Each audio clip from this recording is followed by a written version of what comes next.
Hey everyone, it's Ben Hardy here, and in today's going to be reviewing the Hyundai Tucson plug-in hybrid. Before we get in this video, I want to give a huge shout out and thank you to the Murdoch Hyundai for giving me some time with this Tucson. I'll include a link to their website in the description down below. I'll also include a link to my car buying guide. Let's get into it.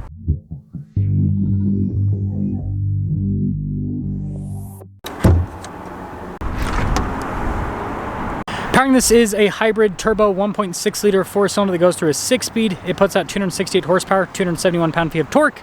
77 is the MPGe rating, 35 is the MPG rating without hybrid assist, and this can go 32 miles on a charge. Before we move forward with this review, I do want to mention if you want to see more videos just like this, then I recommend you subscribe because I post content every single day. So taking a look at the hood, you guys can see they're raised on either side, and then popping down below. Really cool with the light design. There you can actually see the headlight cluster down below. Of course, got the Hyundai badge, kind of like a darker coloration for the grille in general. Now, wheel design I think is pretty snazzy looking. You can see it's mostly closed off. That will probably help out the aerodynamic efficiency a little bit.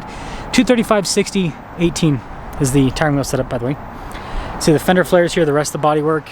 And look at all those lines that crisscross. I think that's one of the cool things about the Tucson. This leads us to the key fob, which you're not going to be able to see because of the plastic covering, but it has your remote start, it has your lock and your unlock feature, and then also the opening for the rear hatch on the back as well. And look at that, storage space, lots of storage space. Again, this is a RAV4 competitor. I mean, this is a RAV4 Prime competitor. You've got these tabs to throw down the seats, and then underneath, if we push this back a little bit, you see more storage there. And then you got a little 12-volt there in the back too. But there's the rear. And press that, and that will lower the hatch right back down.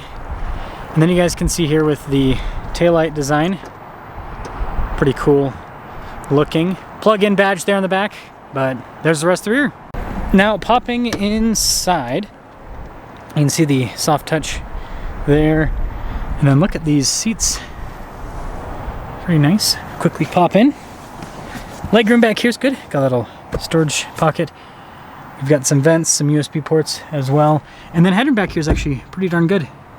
And then this leads us up front, where got some soft touch here. You can see the trim up across. And this is cool with all the window controls, your mirror adjustment, blind spot monitoring with the mirrors. And then here are the seats. Cool design. All of your power adjustments there on the side. Steering wheel is manually adjustable. You can see with the parking brake, stability control, the gas cap release as well.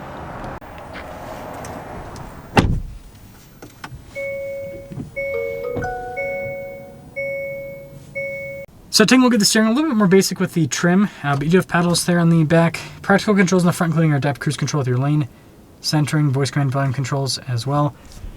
All your regular stocks here on the back, including column shifter. Now here's a quick look at the gauge cluster.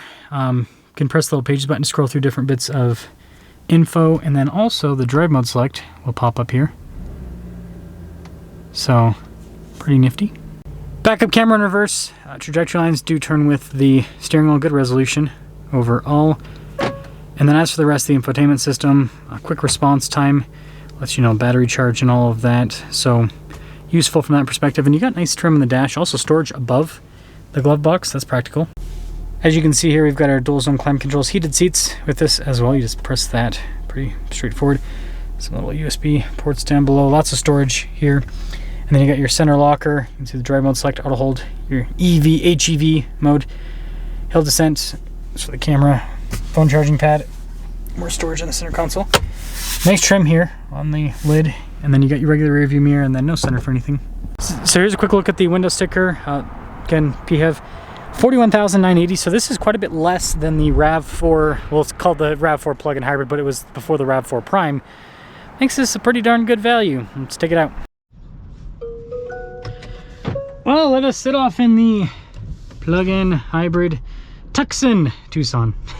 But if you ever forget how to pronounce Tucson, you just Tucson.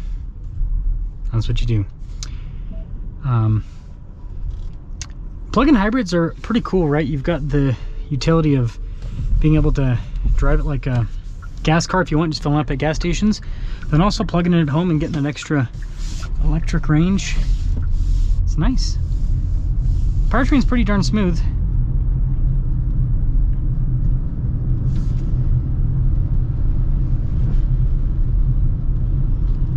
And I mean, it drives like a regular Tucson. It's not, doesn't do anything weird.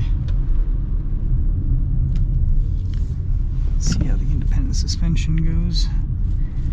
Not too bad.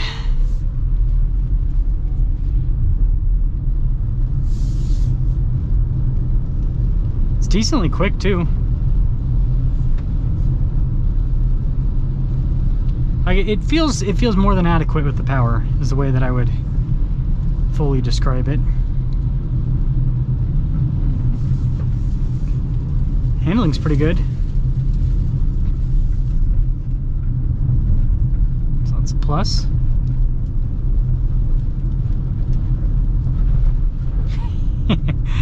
Yeah, suspension does well over the bumps and everything. It's nice. It is certainly nice.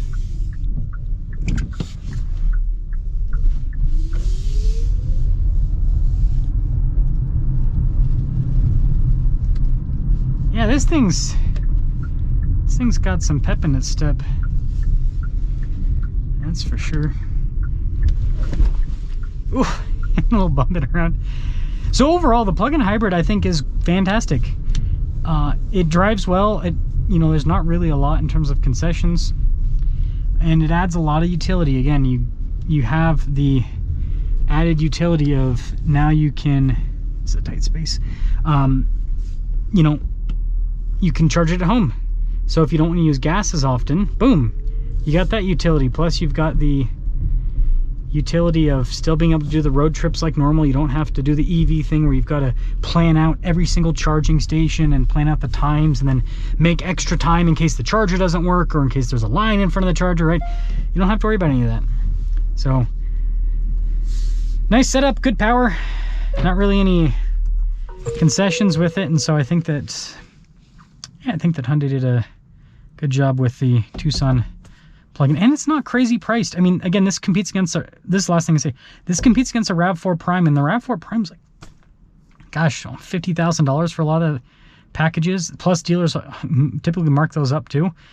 So RAV4 Prime competitor at a lot less money. I mean, yeah, an SE RAV4 Prime that this would compete against is like 46, 47,000 if I remember right. So the value, it's there.